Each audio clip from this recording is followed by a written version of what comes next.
The room smelled like new carpet and money that had never needed to apologize for itself. Renee Celestine Baxter stood along the back wall of the 42nd floor boardroom at Pinnacle Medical Group and did what she had spent 17 years perfecting. She made herself useful and invisible at the same time. Her badge said Chief of Oncology. Her placement in the room said something else entirely. The principals sat at the table. The assistants sat in chairs against the wall. Renee stood between those two worlds, a legal pad in her hand she hadn't written on yet, wearing a charcoal suit that had cost her $400 and was worth every cent because it said nothing flashy and everything necessary. The CFO, a man named Gerald Phipps who had the particular confidence of someone who had never once been the only anything in a room, was on slide 22 of a 30-slide presentation. His voice had the smooth, unhurried quality of a man who believed his conclusions had already been agreed to before he walked in. He was talking about operational restructuring. He was talking about efficiency realization timelines. He was talking, in the careful language of people who make catastrophic decisions from a distance, about gutting the oncology unit that Renee had built from 11 patients and a borrowed ultrasound machine into one of the 3 highest-performing cancer care programs in the state of Illinois. She knew the slides. She had seen an earlier version, attached to an email sent to the chief of medicine who had forwarded it to her with the subject line, FYI, Board Review Materials. As if it were a lunch menu. As if her department were a line item being reconsidered, rather than a place where people came when the worst thing they could imagine had just been confirmed by a doctor who met their eyes and told them the truth. Renee's face did not move. But her head did. Just slightly. Just once. The particular motion of someone watching a bridge being dismantled by a man who has never had to cross it. At the head of the table, Chairman Kwon Sung-min turned a page in the document in front of him. He was not watching the presentation. He was watching the room. That was the first thing Renee had noticed about him when the Hansung delegation arrived that morning. Not his suit, not his bearing, not the way every junior board member angled their bodies slightly toward him the way flowers follow light without deciding to. What she noticed was that he watched rooms the way she did. Like they were diagnostic. Like everything visible was data. He caught her head shake. She knew the moment he did because he went very still. Not the stillness of surprise. The stillness of attention. Gerald Phipps was on slide 24 when Kwon Sung-min set his pen down. He did not raise his hand. He did not clear his throat. He simply stopped being still, and the room, responding to something it couldn't name, went quiet. Dr. Baxter. His English was precise and unaccented in the way of someone who had learned it as a discipline rather than a birthplace. The room turned. All of it. Every face at the table and along the walls rotated toward the back of the room where Renee stood with her unmarked legal pad and her $400 suit and 17 years of oncology in her spine. Gerald Phipps stopped on slide 24. You appear to disagree, Kwon Sung-min said. I'd like to hear why. There is a particular kind of silence that has texture. This one felt like the moment before a verdict. Pinnacle's CEO, a man named Douglas Hale who had the careful smile of someone always calculating, turned in his chair with an expression that was not quite alarm and not quite warning and was absolutely both. 2 of the Korean board members exchanged a look that moved so fast Renee nearly missed it. Gerald Phipps's face drained of something she could only describe as certainty. Renee Celestine Baxter set her legal pad on the credenza behind her. She did not rush. She did not perform gratitude for being noticed. She straightened once, just enough, and she spoke. Slide 19 projects a 43% reduction in oncology case volume following the proposed staffing restructure, she said. That projection uses a 3-year average that excludes the last 18 months of data, during which our case volume increased by 31%. If you apply the correct window, the restructuring as proposed doesn't reduce costs. It reduces capacity while costs stabilize, and in month 14, when we can no longer serve the patient load, we will begin losing referrals to Northwestern and Rush that we will not recover. The financial model on slide 22 is not projecting efficiency. It is projecting managed decline and calling it something else. Not one person at the table moved.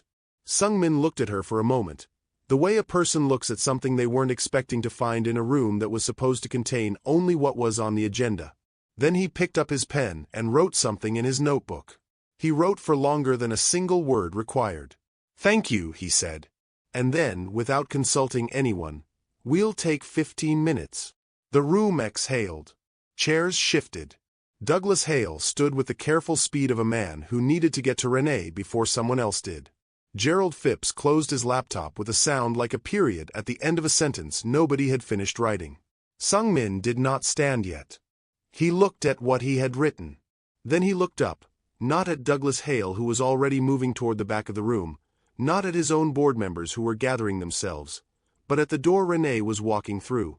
Just before the chapter of that morning ended, just before everything changed shape, there was that. A man with his pen still in his hand and a notebook that held a word, or several words, that no one in the room had seen. The 15 minutes passed. Nobody told Renee what happened in them. 6 months before that boardroom. Her office was on the 4th floor, East Corridor, and at 11:17 p.m. it was the only lit window on that side of the building. Renee knew this because she had looked out at the reflection of herself in the dark glass and noticed, with the distant curiosity she brought to most observations about her own life, that she looked exactly like what she was. A woman alone in a lit room, surrounded by work that was never finished, in a building that locked its doors at 9. The cost proposal was on her screen. She had read it twice. She was about to read it a third time, not because she had missed anything, but because reading things a third time was what she did when she needed to be certain she was not catastrophizing, when she needed to confirm that what she was seeing was real, and not the particular brand of anxiety that 17 years in medicine had taught her to distinguish from instinct. It was real. The cuts were not random. That was what made them sophisticated and what made them dangerous. They were targeted at the seams of her department, the places where removing one element would cause 3 others to become unsustainable without any single line item looking fatal on paper. The Patient Navigator Program. The Financial Counseling Coordinator. The 2 part-time palliative care liaisons whose work existed in the space between what medicine could fix and what families needed someone to sit with them through. Remove those and the department looked leaner, functioned worse, served the sickest patients least well. But on a spreadsheet at 40,000 feet, it looked responsible. She called Douglas Hale's office. His assistant picked up on the 4th ring and told her the chief medical officer was unavailable. Renee left her name and number. She already knew neither would be returned before morning. She called Gerald Phipps directly. Voicemail. She did not leave a message. She sat for a moment with the phone in her hand. Through the window, Chicago spread out below her in its particular winter arrangement. The L tracks and the expressway and the grid of streets going orange and white all the way to a horizon you couldn't see from the 4th floor. She had lived in the city for 19 years and she still found it beautiful in this specific, unsentimental way. The way you find something beautiful that has also asked a great deal of you. She put the phone down. She straightened the files on her desk. They did not need straightening. She straightened them anyway. The oncology intake folders, the staffing review binder she'd compiled in October, the research proposal that had been under review for 6 weeks. She moved them a 1/4 inch to the left. She aligned their edges. She was making perfect something that was already perfect because her hands needed to be doing something that had a correct answer while her mind processed something that did not. She had learned very early that the most dangerous rooms are the ones that smile before they close. On the bookshelf behind her, between Harrison's Principles of Internal Medicine and a bound copy of her 2019 Outcomes Report, was a framed photograph. Her mother in nursing scrubs, standing outside Columbus General, squinting into the sun with the expression of a woman who had just worked a 12-hour shift and was not complaining about it because complaining was not what you did when there was still more to do. Renee's eyes moved to it once. Briefly. Then away. She opened her laptop. She navigated to the Hansung Biomed corporate filings that were publicly available through the Illinois Department of Healthcare. She found the Pinnacle Hansung Operational Agreement. All 214 pages of it. She opened a new document and started typing notes. Not a complaint. Not an emotional response. A strategy. A calendar notification blinked in the corner of her screen. Hansung Board Annual Review, 6 days. She looked at it. The city went on below her, orange and indifferent and entirely unconcerned with whether Renee Celestine Baxter was ready. She had never in her life waited to be ready. She typed for 3 more hours without stopping. If you have ever sat alone in a lit room, past midnight, doing the work that needed to be done because no one else was going to do it. This channel was built for you. Subscribe. There are more stories like this one waiting. At 2:41 a.m. she saved the document. She shut the laptop. She did not look at her mother's photograph again on her way out. She didn't need to. She had been looking at it her whole life. The Hansung delegation arrived on a Tuesday in February when Chicago was doing what Chicago does in February. Gray sky pressed low, wind off the lake that had opinions, slush on the sidewalks that looked like good intentions by morning and broken promises by noon. Renee was in her department at 7 a.m., as she always was. She had 3 patient consultations before 10. She completed them. She was precise and unhurried and present with each patient in the particular way that had nothing to do with performance and everything to do with the fact that she understood, in a cellular way, that the person sitting across from her in the consultation room was not a case. At 11:15, she changed from her white coat into the charcoal suit, checked that her notes were in order, and walked to the 42nd floor. The Hansung delegation was already in the building. She saw Kwon Sung-min for the first time from across the lobby atrium. He was surrounded by 5 people moving in his orbit without touching it. His chief of staff, Ms. Park, carrying a slim leather folio, 2 board members in conversation with each other, a pinnacle administrator trying to establish relevance in real time. Sung-min himself was listening to something Douglas Hale was saying with the attentive, non-committal expression of a man who had learned, probably early, that listening costs nothing and reveals everything. He was not what she expected. She had looked him up. The photographs were accurate, early 50s, well-built, the kind of face that had been handsome at 30 and had become interesting since. But photographs did not capture the stillness. He had the quality of someone who had learned to make other people nervous by simply declining to fill silence. She recognized it because she had spent years developing the same skill. She noted it, filed it, moved on. The welcome dinner was in the 44th floor dining room, which Pinnacle used for occasions requiring the impression of intimacy without its inconvenience. A long table, good lighting, a view of the lake that worked hard on behalf of the institution's self-image. Renee was seated in the middle of the table, between a Pinnacle VP she had spoken to perhaps 3 times and a Korean board member named Mr. Cha who communicated mostly in considered nods. What happened before dinner started was this. Sung-min's chief of staff, Ms. Park, moved through the room with the quiet efficiency of someone performing a task she had performed hundreds of times. She adjusted the place settings. She moved cards. She did it without announcement, without explanation, and without any expression that invited questions. The Americans at the bar assumed it was a preference about proximity to the chairman. The Koreans at the table understood that Ms. Park had arranged the seating according to a calculation of age and rank that had governed every formal Korean gathering anyone at that table had attended. A protocol so embedded it required no discussion, only correct execution. Renee, who had read more than the Pinnacle Hansung operational agreement in the past 6 days, watched Ms. Park work and understood, with a quiet and private precision, exactly what was happening. Douglas Hale, 51, seated where a man 10 years his senior should have been, would spend the dinner in a social position that required deference he was not prepared to perform and would not recognize as expected. The dinner would cost him in ways he would not be able to name afterward. She said nothing. She picked up her water glass and noted the arrangement.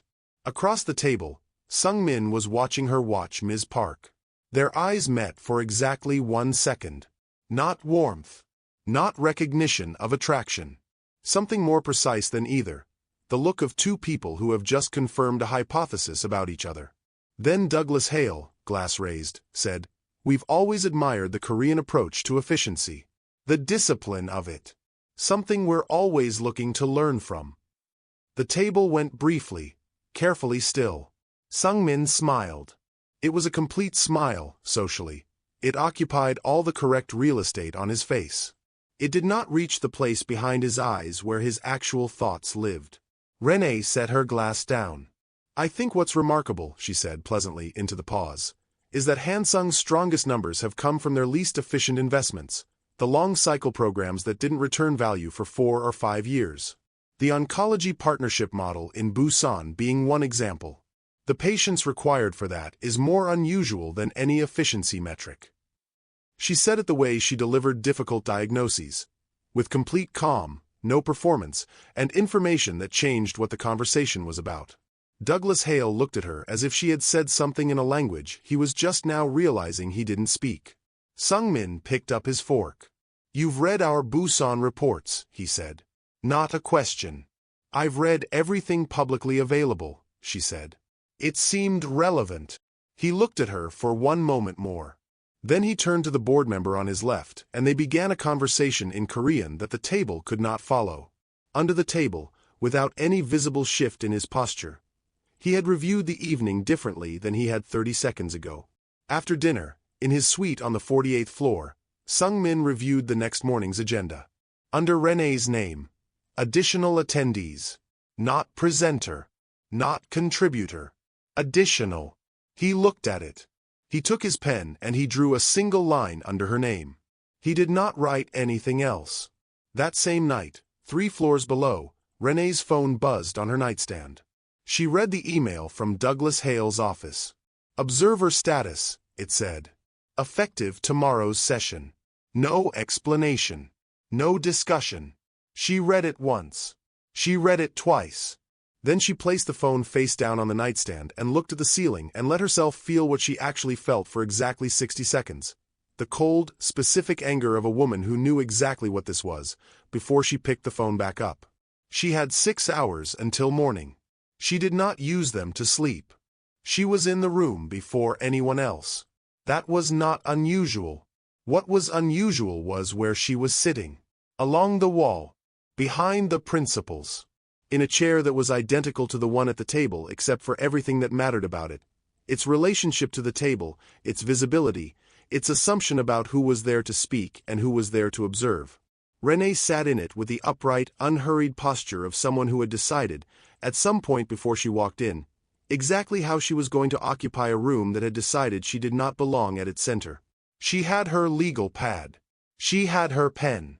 She had read the full Pinnacle Hansung operational agreement, and she had found, in Section 41, subsection C, a clause she had underlined in blue ink and photographed with her phone.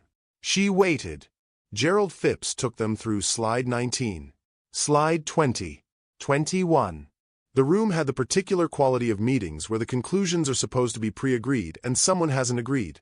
A slight atmospheric pressure, like the air before weather. Pinnacle's CEO had not looked at Renee since she sat down.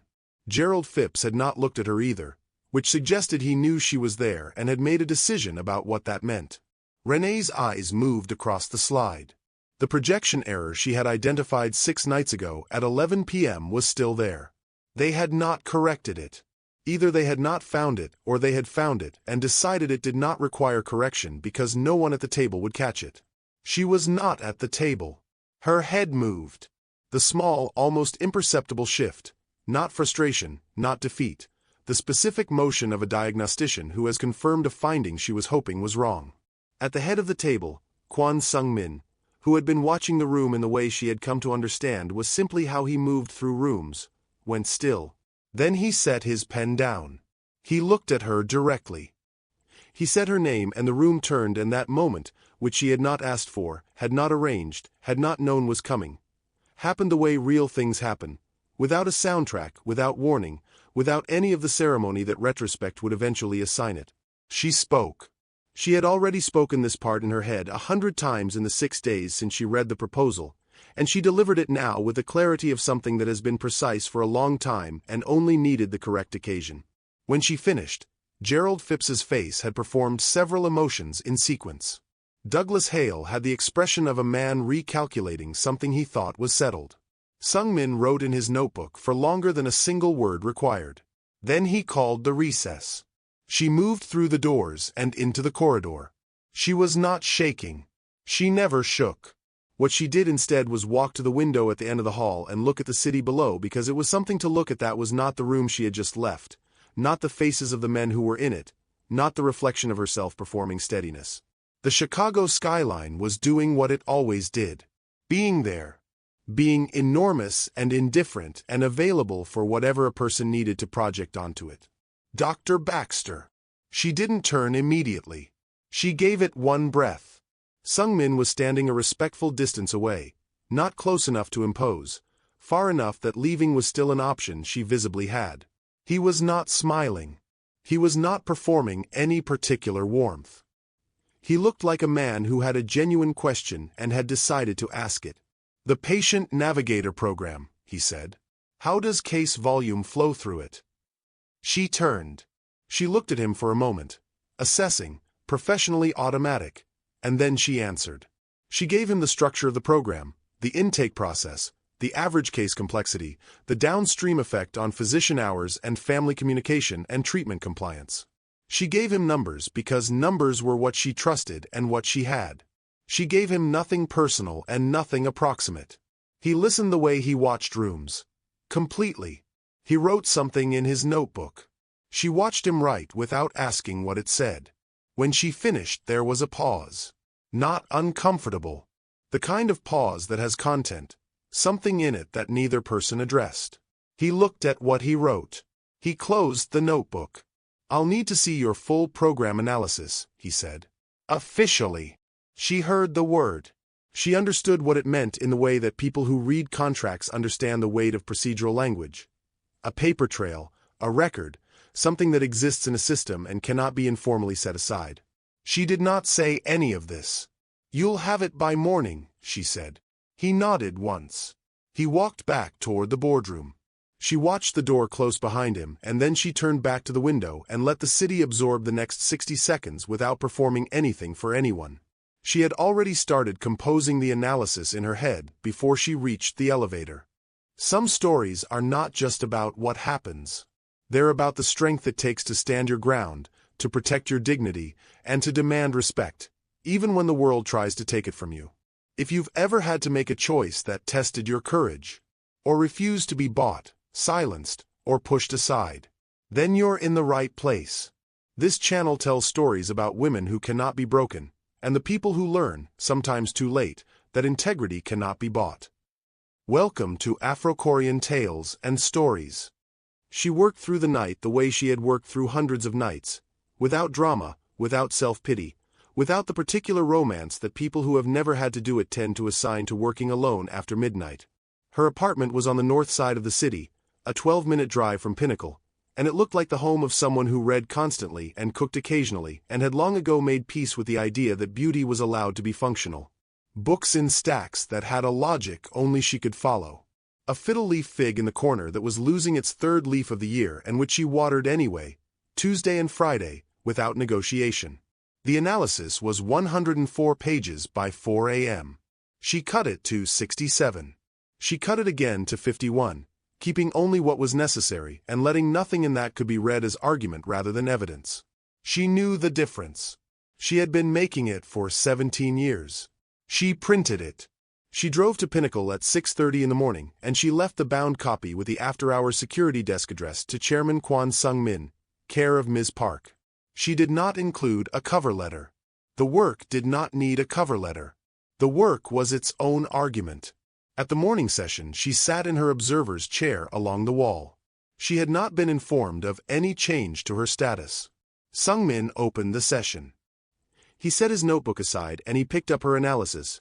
The bound copy that had been on the table when people arrived, she noted, placed at his right hand by Ms. Park with the particular care of someone who understood what she was placing and why, and he said, "Before we return to the CFO's presentation, I want to address some material that was submitted this morning by Dr. Renee Baxter, Chief of Oncology." He used her name, her full title.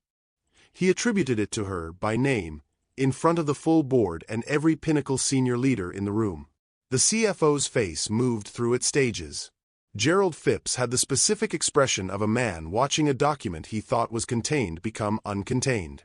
Douglas Hale turned and looked at Renee along the wall with an expression she had seen before, on different faces, in different rooms, over 17 years, and which she had long ago translated accurately, the look of a man suddenly aware that someone he had not been watching everything. She sat with her legal pad in her lap. She looked at the table and she felt, privately, something she would not name in that room. Pride is too simple a word for the thing that happens when work you did alone in the dark is held up in the light by someone who had no obligation to hold it up. She noted it, the way she noted things, and she kept her face the way she kept her face. The day proceeded. The private board dinner was held at a restaurant on Michigan Avenue that had a private dining room on the second floor with no windows to the street. The Hansung board was there. Pinnacle's senior leadership was there. Renee was not there. This was not unusual. This was the protocol she had understood going in. Sung-min sat at the head of the table.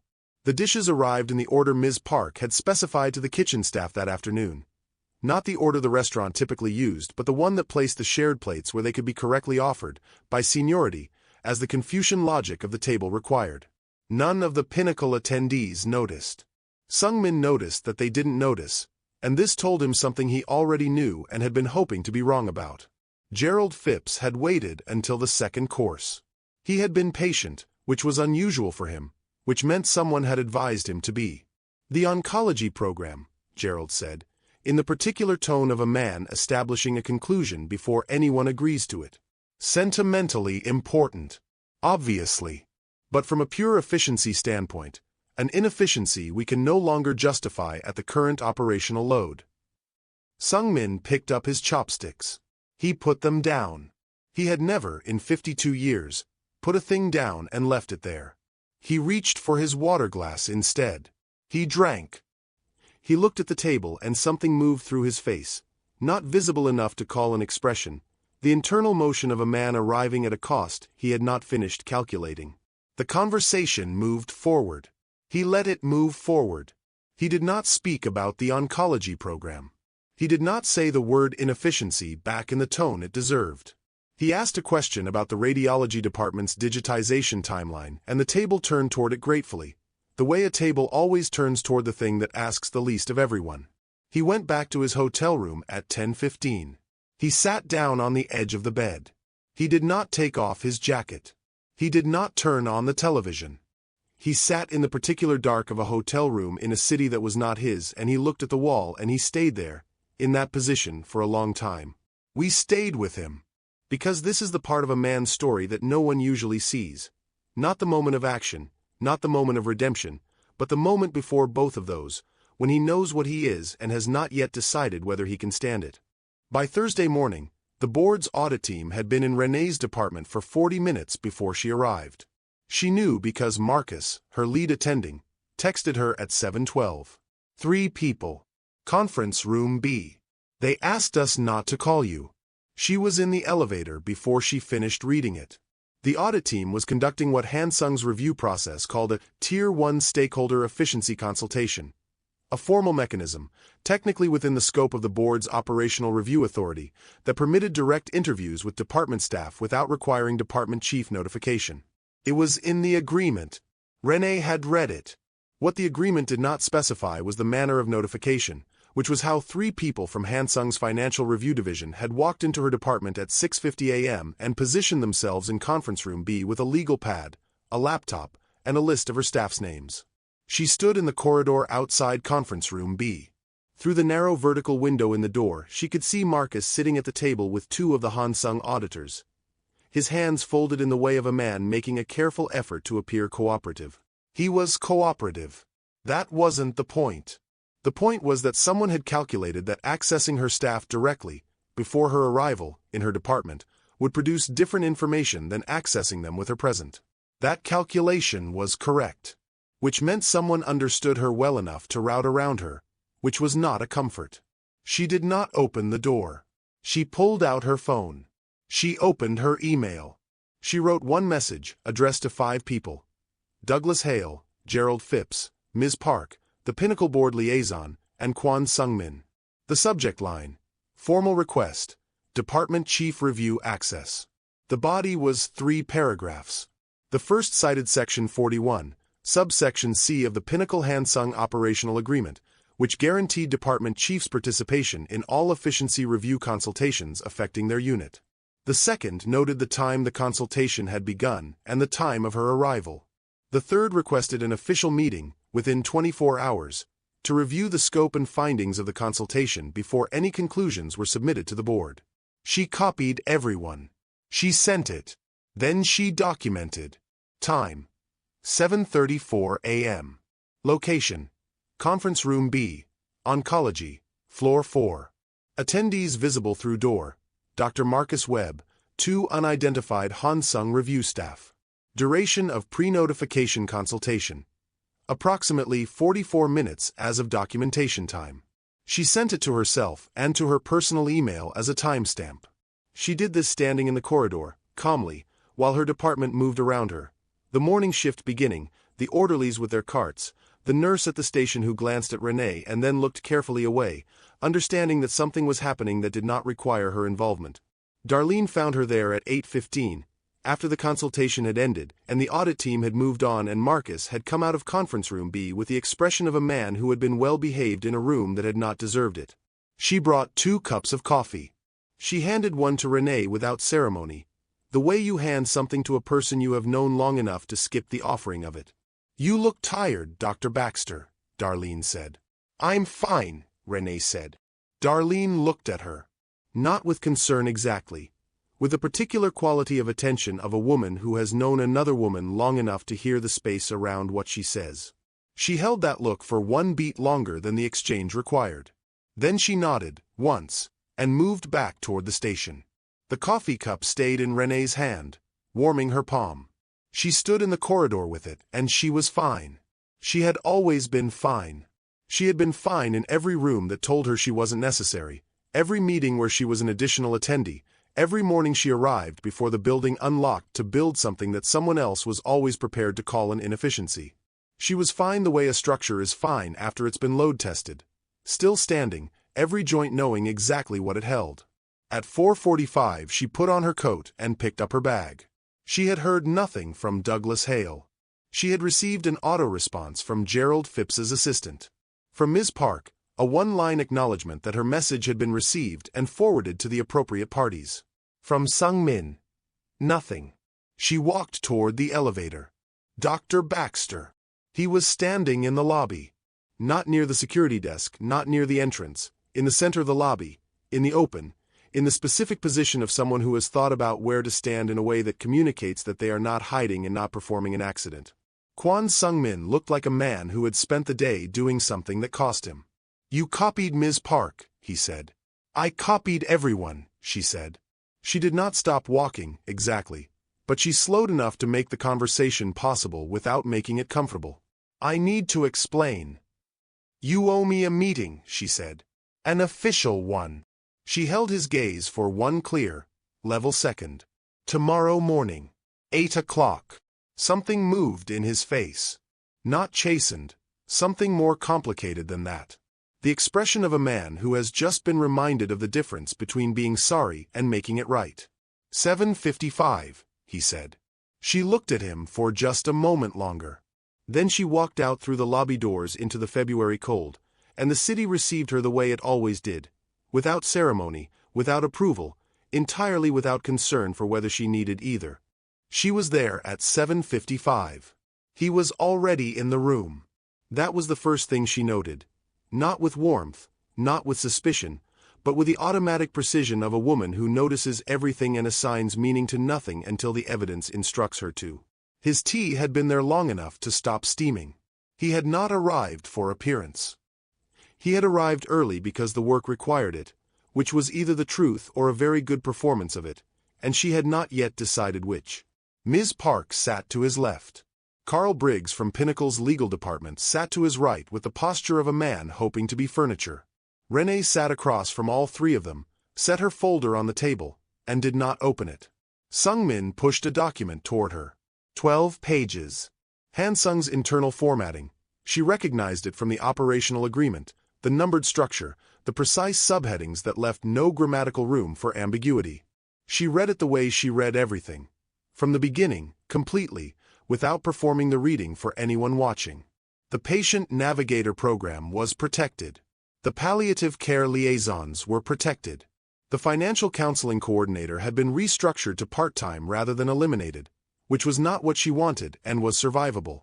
The cuts proposed instead were in administrative overhead and supply chain overlap. Places she had flagged in her own internal reviews 2 quarters ago, places she had written about in reports that were part of the operational documentation Hansung had access to under the agreement. He had read her work. Not just the 51-page analysis she had printed and left at the security desk at 6:30 in the morning. Her work. The quarterly reviews, the outcomes reports, the internal memos she wrote to her own department that lived in Pinnacle's shared documentation system.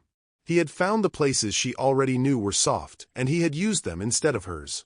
She went through each page without speaking. Carl Briggs was watching her with the expression of a man calculating how long this would take. Ms. Park was writing in her folio in the small, unhurried Korean script she used for notes she did not share with the room. Renee reached page 9. The nursing reallocation timeline, she said. Sungmin looked at the page. He did not look at Carl Briggs first. He looked at the page. 12-month transition for the 2 reassignments, he said. It's not enough. She set the document flat on the table. 12 months looks sufficient in isolation. In context, the reallocation lands inside our Q3 case volume peak. I lose both nurses during the highest complexity period of the year. I need 18 months minimum, or I need the reassignments deferred to the following Q1. She said it without softening, without the particular verbal cushioning that institutions train women to apply around inconvenient truths, as if the truth were a sharp thing that required padding before it could be handed to the people who needed it. Carl Briggs made a sound that had no meaning. Sungmin looked at Ms. Park. She was already writing. We'll revise the timeline, he said. He said it to Carl Briggs, not unkindly, not with volume. The way a decision sounds when the person making it is simply informing everyone else that it has been made.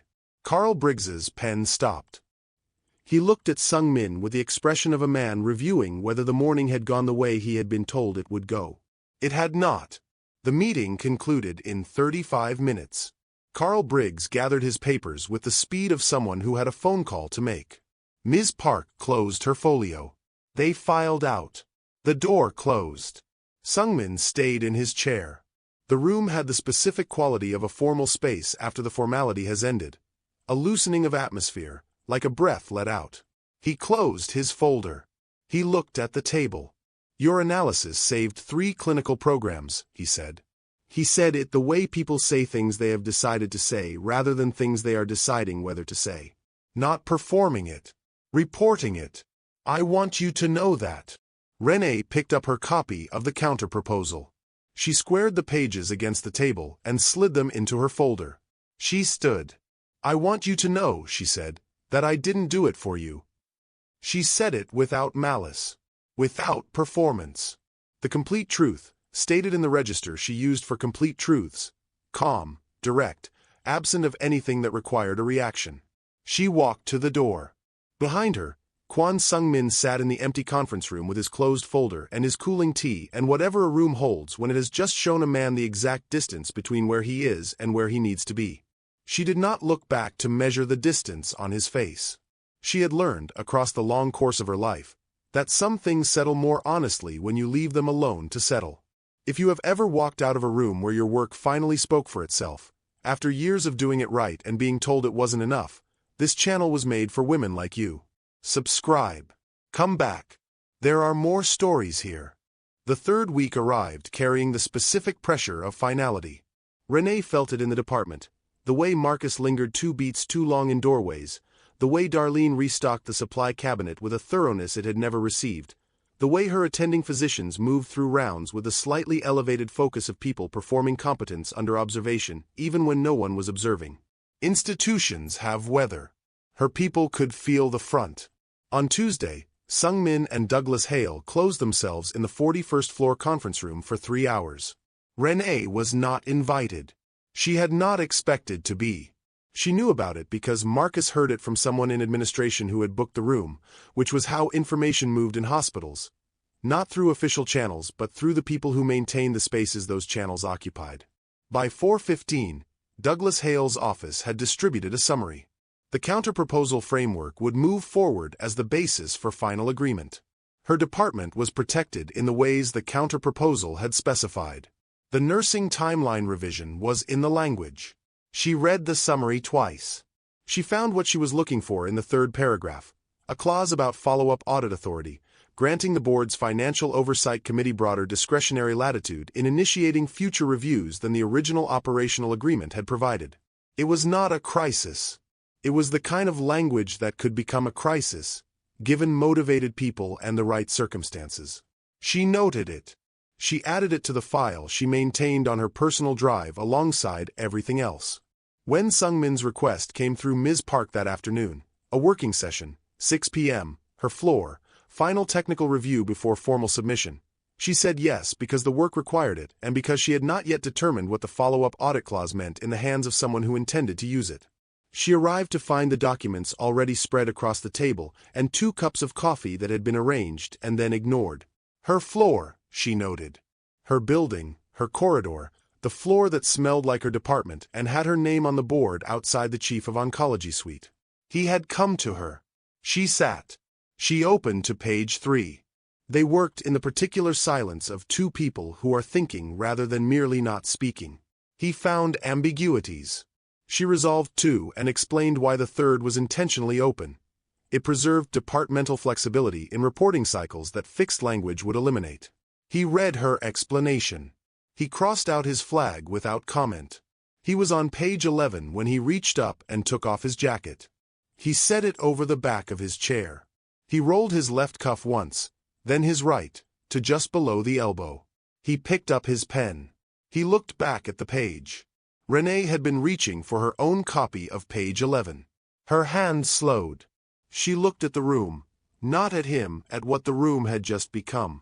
In 6 days of formal sessions, structured meetings, corridors, and boardrooms operating at the sustained temperature of institutional power, she had never once seen him take off his jacket. He wore it the way the board wore its seating arrangements, and Ms. Park wore her folio, as language. A specific, legible statement about what kind of room this was and what kind of interaction was taking place in it. The jacket was on the chair. The room was different. She was not yet certain what it was different into, and she did not reach a conclusion about it because she had learned, across many rooms and many years, that a conclusion drawn too early about a man's intentions is one of the more expensive mistakes a woman can make. She picked up page 11. They worked for another 40 minutes. Outside, the hospital moved through its evening rhythms. The intercom, the elevator, the specific sound of a building that never fully closes. The Tuesday session, Sungmin said. He was looking at the document. The compromise with Hale. A pause. You read the summary. I read everything. The follow-up audit clause. Yes. He was quiet. He was looking at the page and not reading it, which was a different thing. What would you have negotiated, he said, if you had been in that room? It wasn't fully a question. It was the kind of statement that requires the other person to decide whether they are willing to give it what it's asking for. She looked at him across the documents and the untouched coffee cups. She thought about what the question cost him to ask.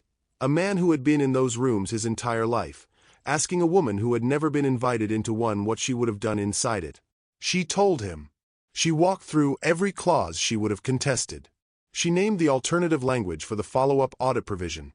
Specific, technical, not improvised, that would have preserved the board's authority without expanding its discretionary reach past what the original agreement had established. She identified which concession she would have refused entirely and what she would have put on the table in its place. She talked for 11 minutes without notes, the way she presented in grand rounds, the way she had always presented her thinking. Fully, specifically, with no apology for either the completeness or the confidence it required. He listened without writing a single word. He had not stopped writing since the first morning of the board's arrival. Every meeting, every session, every corridor conversation, the notebook and the pen. Now his hands were still on the table, and his pen was beside them, and he listened to every word she said without reaching for it once. When she finished, the room held the particular weight of a silence that has content. He looked at the document for a long moment. Then he looked up. She looked back, level and steady, giving him nothing he hadn't already seen. I'll review the audit clause before final submission, he said. That's not what you asked me, she said. A pause. Clean and specific. No, he said. It wasn't.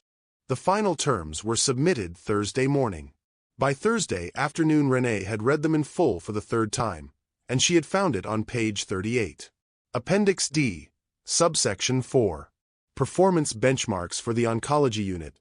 Quarterly reporting against efficiency metrics that were, individually, defensible, and collectively something else. She read each metric once.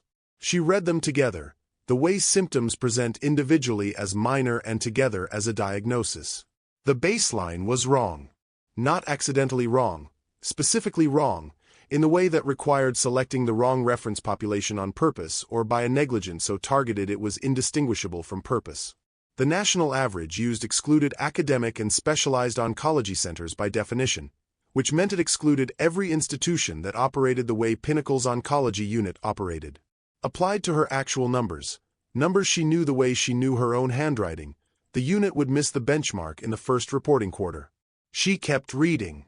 3 consecutive quarters of non-compliance triggered an automatic review process. The review process was administered by the board's Financial Oversight Committee. Gerald Phipps. She sat with the document on her desk and she let herself understand it completely before she moved. The counter-proposal. The revised nursing timeline. The 3 clinical programs Sung Min had attributed to her by name in front of the full board.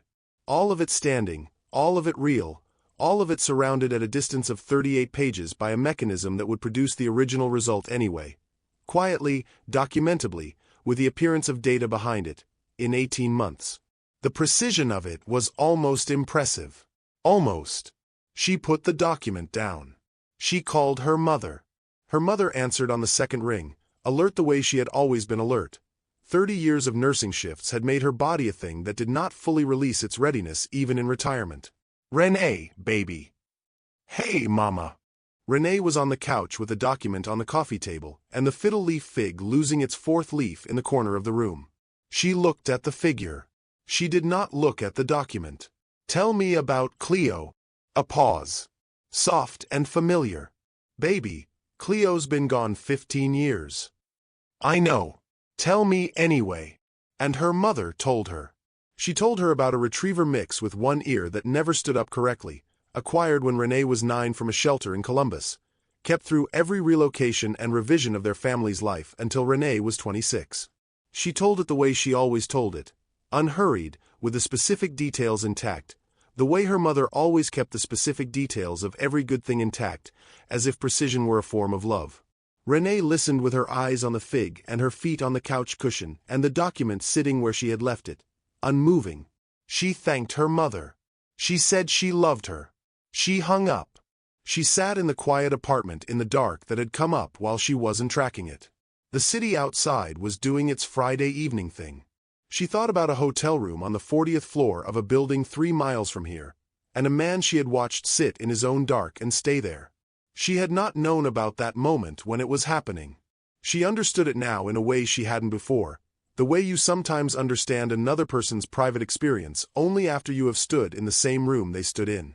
She sat there for a while. Then she drove to Pinnacle.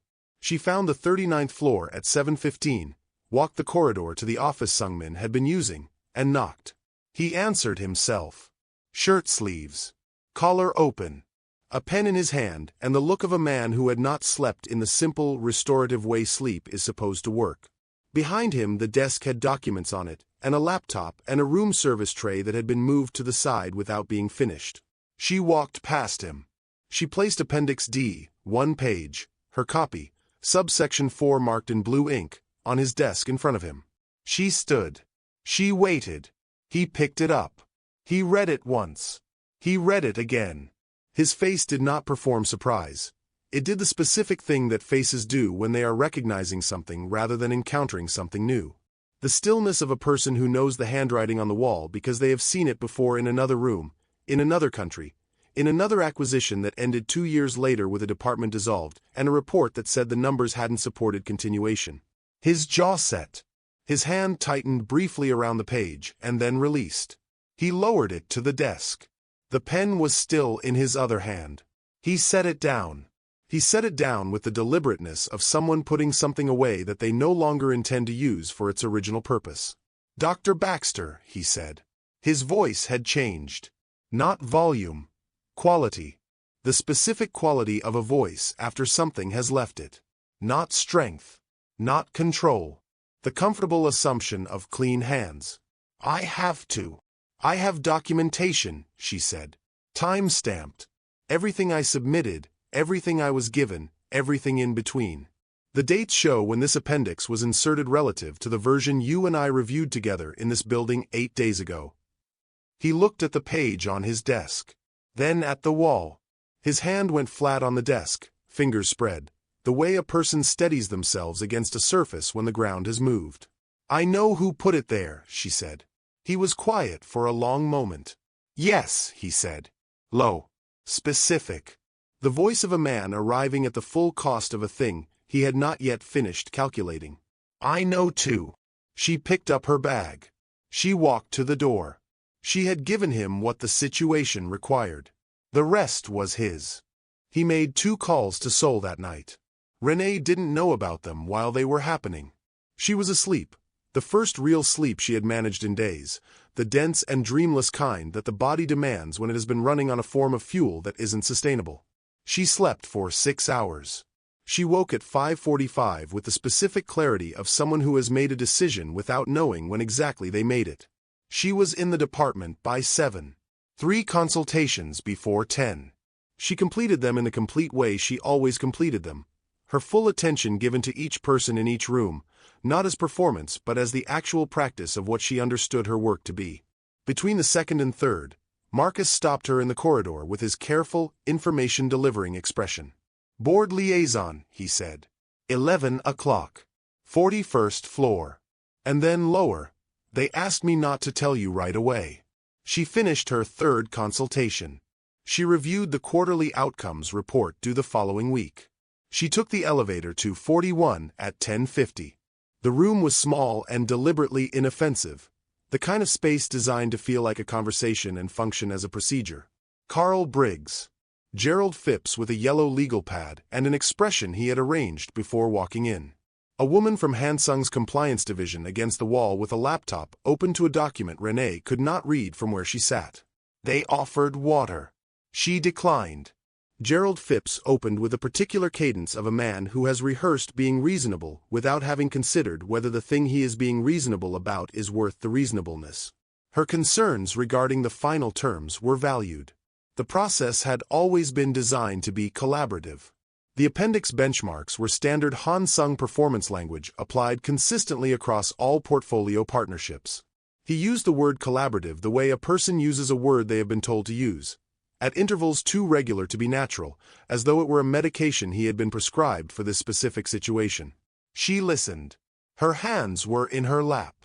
Her posture was what it always was. She was documenting in real time, not with paper, with a part of her mind that had learned, across many rooms and many years, to record precisely what was said and what was not said and the specific difference between the two. "Noted and considered," Gerald Phipps said, regarding the benchmark calibration issue. "Noted and considered," Carl Briggs said, regarding the compliance timeline. "We appreciate you raising these concerns," said Phipps. "Noted and considered." 3 times. The phrase landing the same way each time, with a weight of something that has no weight, the institutional equivalent of a door closing without a sound. Renee looked at Gerald Phipps. She looked at Carl Briggs. She looked at the woman against the wall with her laptop and her document. She thought about 17 years of arriving early and staying late and doing the work correctly and reading everything twice and finding what she found on page 38 of a document that had been designed to be found only by someone like her. She thought about her mother's voice saying Cleo's been gone 15 years, baby, and telling the story anyway.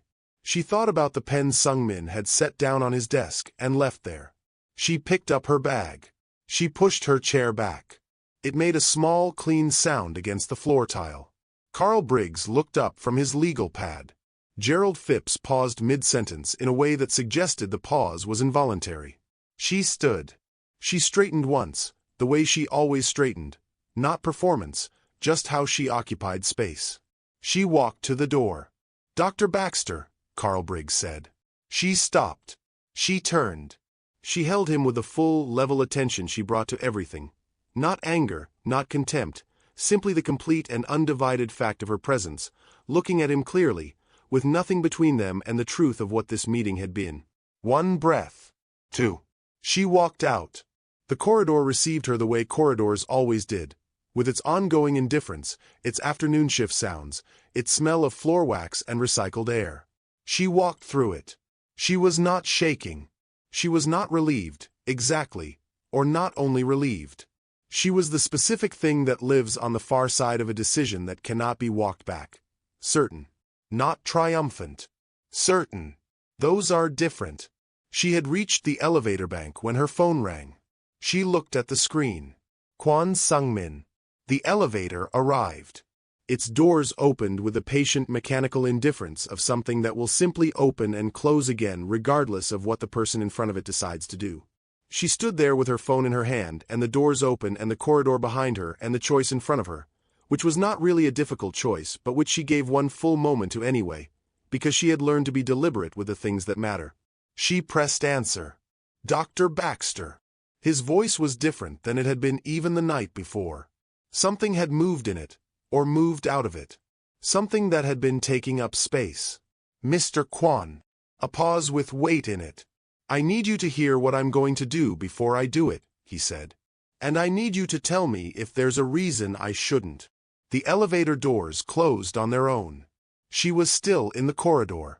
The hospital went on around her with its complete disregard for what was happening in the specific square foot of it that she occupied. Talk, she said. He told her in 22 minutes. He told her about Seoul, not the content of the calls, not the full weight of what those conversations had cost him to make, but their result. 2 board members, cultivated carefully across 3 years for exactly the kind of moment that requires a vote that is not owned by anyone, who had agreed to support an emergency charter review. He told her about Article 7, Section 3 of Hansung's founding charter, his grandfather's language, written in 1971. The year the company treated the principle of community medical advancement not as a tagline but as the load-bearing wall of the entire structure. He told her that Appendix D could not be made compatible with Article 7 by any reading that used the words in their actual meaning rather than the meaning Gerald Phipps would prefer them to have. He told her the cost without being asked to. The board would read the filing as a breach of internal process. His mother would know within the hour. The CFO had allies who would use it. There would be a formal record of dissent. He laid each of these out with the even-handedness of a man giving her information she was entitled to have, not asking for anything in exchange for having said it. She listened. She was at her office window. She had moved there during the call without deciding to, the way you move toward light without realizing you've been moving. Why are you telling me before you file? She said. Because it involves your department, he said. And because you deserve to know before it arrives as a memo. She let that sit for a moment. It was true. It was also not the only true thing.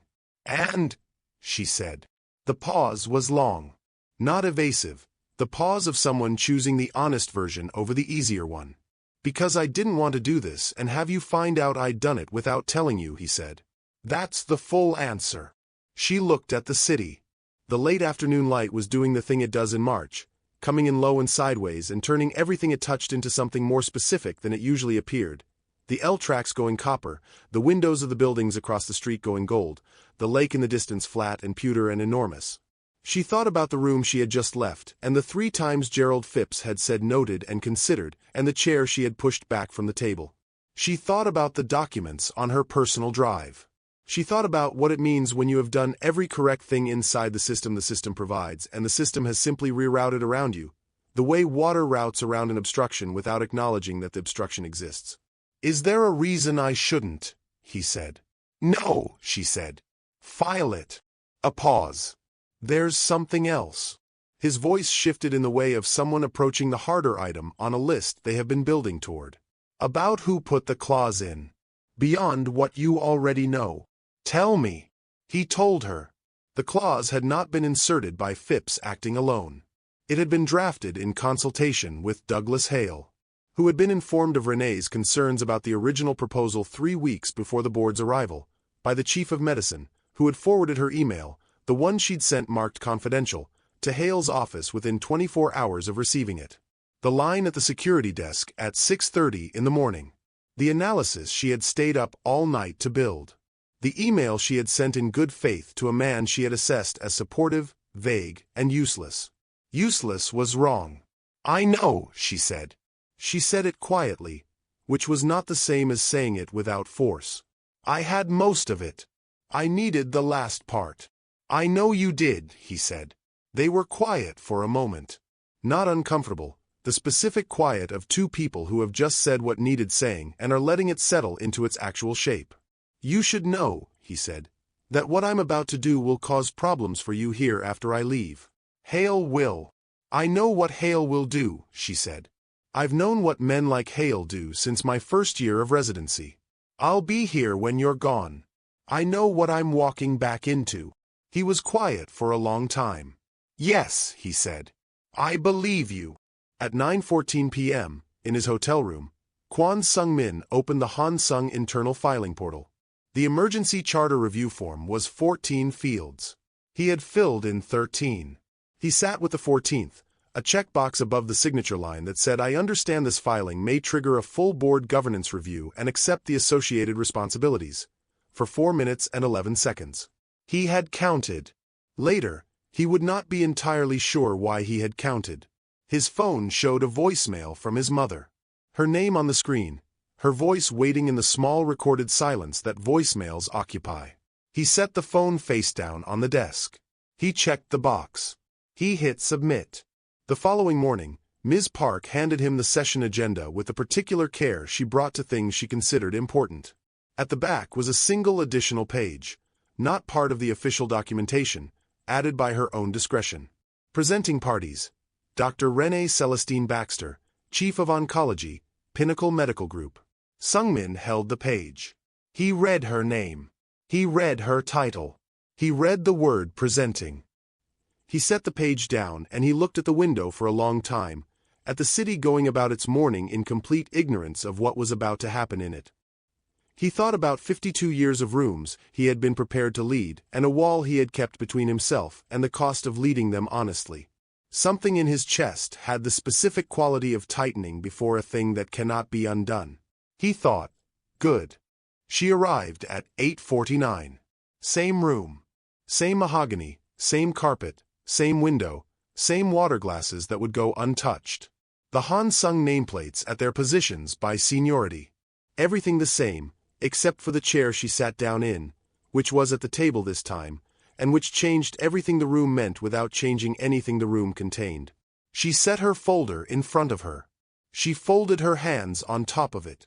She looked at the space, not performing patience, not steeling herself, simply present in the room the way she was present in every room, fully and without apology. The board filed in.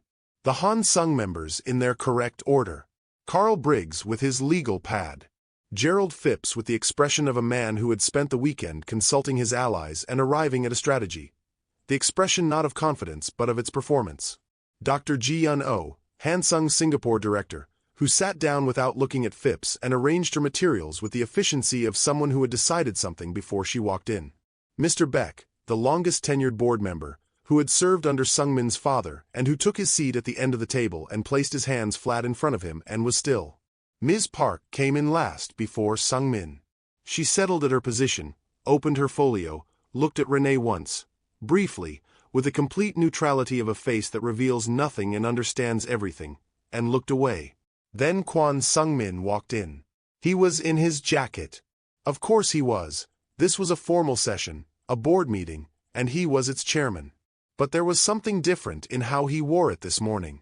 Not the way you wear something to be what it requires. The way you wear something when you know you are about to set it down. He sat. He looked at the room. When his gaze reached Renee, he held it for 1 second. Not warmth, not apology, not the careful social management of an acknowledgement. The full, direct look of a man who sees the person across from him as a person and is done using the furniture of the room to pretend otherwise. He opened his portfolio. He read the first line of his prepared remarks. He closed the portfolio. He set it to the side. He set it so far to the side that it was clear he was not going to return to it, not adjusting it for a moment, not setting it aside to think, but removing it from the field of play. It stayed where he put it for the remainder of the session. He spoke for 21 minutes. He spoke in the clear, unhurried English he used when he needed to be understood without interpretation and without room for the kind of strategic mishearing that institutional language often permits. He named Appendix D. He described its function, the baseline selection, the benchmark calibration, the compliance trigger, the review authority that the trigger activated. He described the mechanism used in Taegu in 2019 and Manila in 2021. The same language, the same baseline selection error, the same 18-month dissolution result. He said that the oncology program at Pinnacle was not, had never been, and could not accurately be described as a sentimental inefficiency. He said that calling it one had been wrong when it was said, and every time it had been implied since. He said that Article 7, Section 3 of the Hansung Founding Charter existed because his grandfather had understood that the reputation of an institution is not built in its financial reports. It is built in what happens to the people it touches. Gerald Phipps interrupted 3 times. Each time, Sung-min stopped, waited for the full stop, continued from exactly where he had been. After the third interruption, Mr. Beck, who had not moved since sitting down, who had kept his hands flat on the table and his face composed in the way of a man waiting, looked at Gerald Phipps once. Just once. Phipps did not interrupt again. When Sung-min finished, the room was quiet. Renee opened her folder. She did not look at Sung-min before she began. She looked at the board, all of it, the full table, and she presented the way she had always presented, with the work. 17 years of outcomes data. The demographic breakdown of the patient population served by each of the 3 programs the original proposal had targeted, which were not abstractions but people, named in the aggregate, who had come to her department in the particular extremity that a cancer diagnosis represents and had received care that the original proposal's efficiency model had not attempted to quantify because the model had been written without a definition of value that included them. She named the baseline selection error in Appendix D by its technical term. She showed, on 3 slides, what the numbers looked like when the correct baseline was applied. She closed her folder. The vote was called. Dr. Ji-Yun-Oh moved it. Mr. Beck seconded. The count, 5-3. The emergency charter review was upheld. Appendix D suspended pending full governance audit. The final agreement returned for revision under board oversight. Full board, not the Financial Oversight Committee. Gerald Phipps's name was not in the revised oversight language. Renee had noticed the revised language in the motion before it was voted on. She had not reacted when she noticed it. Gerald Phipps stood. He said something in Korean. The interpreter, positioned along the wall, kept her hands in her lap and her face forward. She did not translate it. Sung-min looked at Phipps for a moment. Then he said, in Korean, clearly. 2 of the 5 who had voted yes nodded, the slow nod of people hearing something named that they had known for a long time. Mr. Beck looked at the table. The room cleared. Carl Briggs moved fast. The compliance woman closed her laptop. Phipps left without looking at Renee, which was its own kind of statement, the deliberateness of an avoidance that announces itself.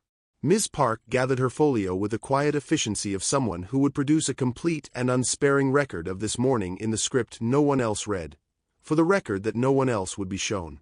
Then it was the 2 of them and the room. Sung-min had not moved from his chair since the last board member filed out.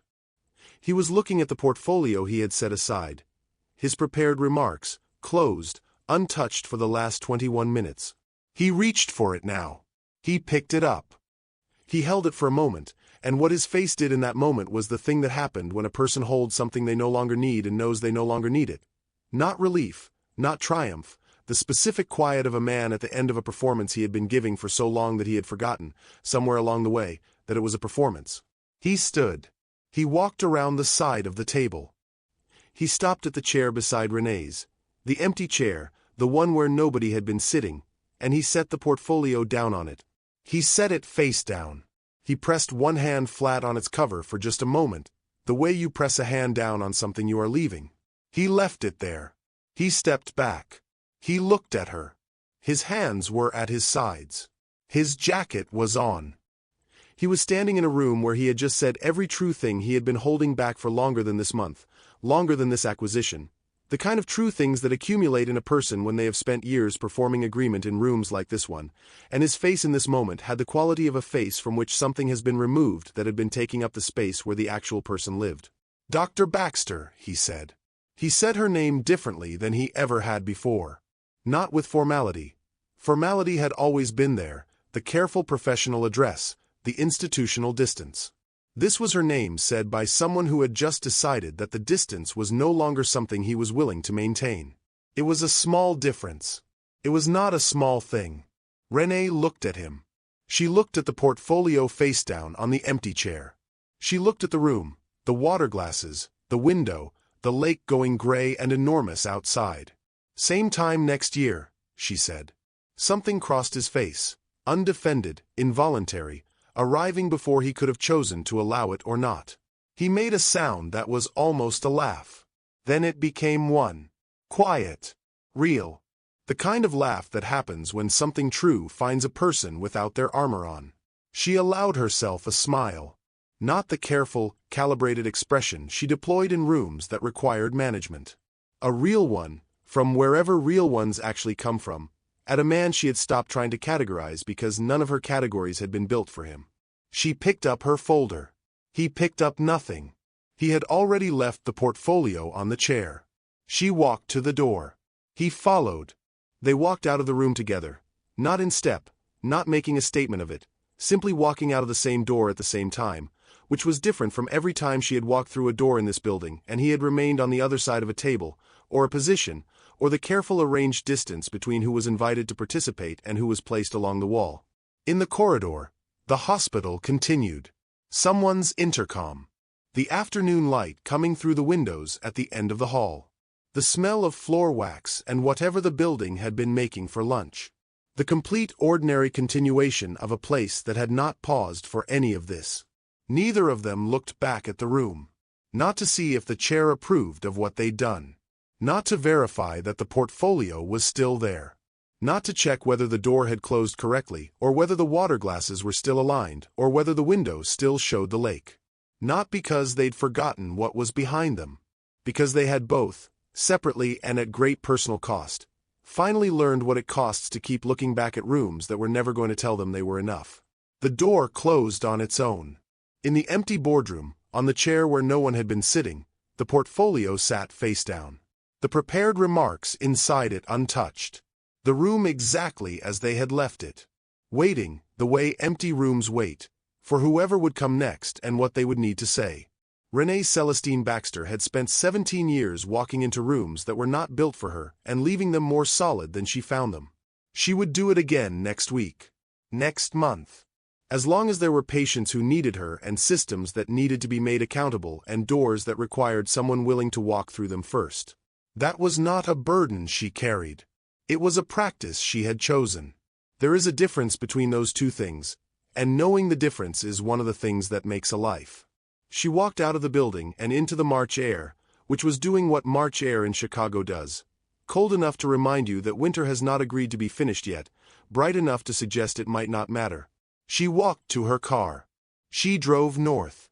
The city received her the way it always had, without ceremony and without complaint, which was exactly what she needed from it and exactly what it had always provided. If this story stayed with you, if Renee reminded you of someone you know, or someone you have been, or someone you are still becoming, then you already know why this channel exists. These stories are for women who have done the work in the dark and carried it into rooms that weren't ready for them. Subscribe. Come back. There will always be another story here, and every one of them was made for you. Thank you for watching Afro Korean Tales and Stories. As we close this story, I want to say something to the women watching. Some of you have lived through moments like this. Moments where you had to stand alone. Moments where you chose dignity over comfort. Moments where you refused to be bought, silenced, or pushed aside. That kind of strength doesn't always make noise, but it changes rooms.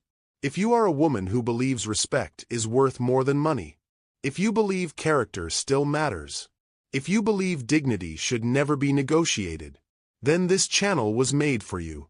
I tell stories about women who stand firm. Women who earn respect without begging for it. Women who remind powerful people that integrity cannot be purchased. If that speaks to you, I invite you to subscribe and become part of this community. And if this story touched you, comment the word dignity below. I read your comments, and they help these stories reach more women like you. Until the next story, remember, not every powerful person leads with honor, but every strong woman carries it within her. I'll see you in the next one.